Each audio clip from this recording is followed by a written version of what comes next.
Union Environment and Forest Minister Prakash Javadekar attended a ministerial roundtable dialogue on biodiversity hosted by China via video conferencing.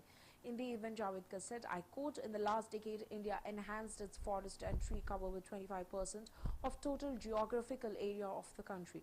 The tiger population doubled in the last 11 years and we have the largest wild tiger population. I am happy to inform that August gathering that in the course of last decade, India has enhanced the combined forest and tree cover with nearly 25% of the total geographical area of the country. We now have highest number of tigers in wild. It has doubled in 11 years. We have also announced the launch of Project Lion and Project Tiger, Project Dolphin.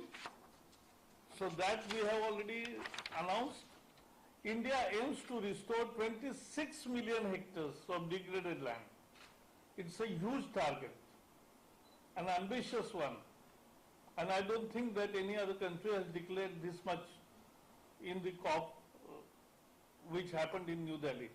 India has already set aside an extensive area for meeting of conservation objectives contributing to Aichi Biodiversity Targets 11 and SDG 15.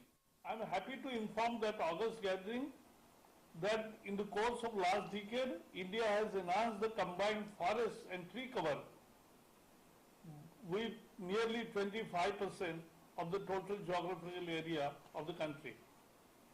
We now have highest number of tigers in wild.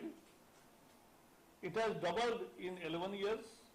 We have also announced the launch of Project Lion and Project Tiger, Project Dolphin. So that we have already announced. India aims to restore 26 million hectares of degraded land. It's a huge target, an ambitious one. And I don't think that any other country has declared this much in the COP which happened in New Delhi. India has already set aside an extensive area for meeting of conservation objectives contributing to Aichi Biodiversity Targets 11 and SDG 15. I am happy to inform that August gathering that in the course of last decade, India has